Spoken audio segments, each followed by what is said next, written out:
Hi friends, నా పేరు Venkatesh. Welcome to our channel chill bro updates 2.0. First video click కొట్టండి, అలాగే ఐ బటన్ ప్రెస్ చేయండి. సబ్స్క్రైబ్ చేయకపోతే సబ్స్క్రైబ్ చేయండి.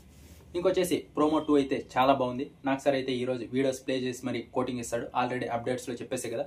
అందులో మెయిన్గా వచ్చేసి డీమన్ అలాగే కళ్యాణ్, దీని గురించి మాట్లాడదాం.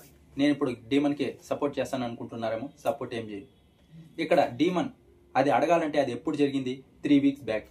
అప్పుడే అడుగుండాలి. కానీ ఇక్కడ లీక్స్ అన్నీ వెళ్ళిన తర్వాత కళ్యాణ్ ఒక టాప్లోనో సెకండ్లోనో ఉన్నాడని తెలిసిన తర్వాత ఇప్పుడు కళ్యాణ్ది సార్ అప్పుడెప్పుడు అన్నాడు సార్, ఇలా ఇంతవరకు క్యారీ చేస్తున్నాడు సార్ అని చెప్తున్నాడు. అది కూడా వదిలే, అతను క్యారీ చేస్తున్నాడు, అతనిదే తప్పు అనుకున్నాం. కానీ నీకు రీతు ఎంత సపోర్ట్ చేసింది, నువ్వేం చేస్తున్నావు అయ్యా? అంత సపోర్ట్ చేసినా నువ్వు రీతునే తప్పు పడుతున్నావు. ఇంకా నిన్నేమనాలి? ఒకవేళ నువ్వు ఆ తప్పు చేయకుండా ఉంటే అవును డీమన్ చెప్పింది కొంత రైట్ ఉంది అనుకోవచ్చు. కానీ నిన్న ఎంత సపోర్ట్ చేసింది, అందరికీ అగైనెస్ట్ అయ్యి నీకు వచ్చి సపోర్ట్ చేసే రీతు, ఇంకా రీతునే తప్పు పడుతున్నావు. నువ్వెక్కడ నిజాయితీగా ఉన్నావు కళ్యాణ్ని అనడానికి? అది ఇప్పుడు అన్ని లీక్స్ వచ్చి ఇది టార్గెట్ లాగే అనిపిస్తుంది నాకైతే. ఇంకా ఎపిసోడ్ వచ్చినాక క్లియర్గా మాట్లాడుకుందాం. ఒకవేళ కళ్యాణ్ది తప్పు ఉంటే కళ్యాణ్ది, డీమంది తప్పు ఉంటే డీమంది అని. ఇంకా ఆ తర్వాత వచ్చేసి మాధురి గారు, రీతు. నాకు సార్ అయితే కరెక్ట్గా కౌంటర్ ఇచ్చారు మాధురి గారికి. మీది ఏమన్నా ఉంటే బయట చూసుకోండి అమ్మా, మీరు తోపులు అయితే బయట, బిగ్ బాస్ హౌస్లో కాదని ఇలాగే చెప్పాలి. ఆవిడ నోటికి ఎంత వస్తే అంత మాట్లాడుతుంది. ఆ ఫేస్ ఎక్స్ప్రెషన్స్ నాకు నిజంగా ఇన్నిసార్లు చెప్తాను అనుకోద్దండి. ఆ ఫేస్ ఎక్స్ప్రెషన్స్, ఆ చేతులు ఆడిచ్చే విధానం నాకైతే అస్సలు నచ్చడం లేదు నిజంగా.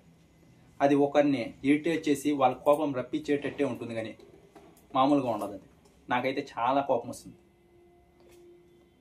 మంచిగా కోటింగ్ అయితే ఇచ్చారు. ఇంకా ఎపిసోడ్లో దీనికి మించి ఉండాలని నేను కోరుకుంటున్నా. ఇంకా ఎక్కువ కోటింగ్ ఇవ్వాలి మాధురి గారికి. ఇంకా ఆ తర్వాత వచ్చేసి కళ్యాణ్ అలాగే ఇమాన్యువల్. ఇక్కడ కళ్యాణ్ వచ్చేసి ఇమాన్యువల్ దగ్గర నేను తనుజాని నామినేట్ చేస్తానని తీసుకున్నాడు, కానీ చేయలేదు. అక్కడ ఇక్కడ తనుజ వచ్చి చెయ్యి వేయరా అని చెప్పిన దానికి అప్పుడేమన్నా డెసిషన్ చేంజ్ చేసుకున్నాడా, లేకంటే ఇంకేమన్నా కారణం ఉందా? ఇక్కడ ఖచ్చితంగా చెప్పి తీరాలి. లేకపోతే నిన్న మాట ఇచ్చాడు కదా, తనుజాకి సేవ్ అయితే ఒక మాట చెప్తానని, దానికి దీనికి సంబంధం ఉందా? నేను వెయిట్ చేస్తున్నా ఏం చెప్తాడని. కొంచెం తేడా కొట్టిన బుక్ అయినట్టే కళ్యాణ్, నెక్స్ట్ లెవెల్లో పడతాయి. ఇంకా రమ్య అలాగే మాధురి గారు, వీళ్ళ డిస్కషన్ వచ్చేసి ఫేక్ బాండింగ్.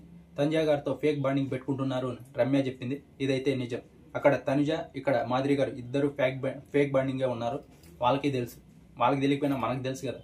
ఇద్దరు బర్నీ గారు వెళ్ళిపోతానే క్లోజ్ అయిపోయారు. ఈమె వచ్చేసి తనుజకి ఫుల్ సపోర్ట్ ఉందని మాధురి గారు కూడా తనుజతో ఉంటున్నారు, క్లియర్గా కనబడుతుంది. ఇంకా ఇక్కడ రమ్య చెప్పింది కరెక్ట్ అయినా ఆమె కూడా బాన్స్ పెట్టుకోవడానికి చూసింది కదా డీమన్తో అలాగే మాధురి గారితో.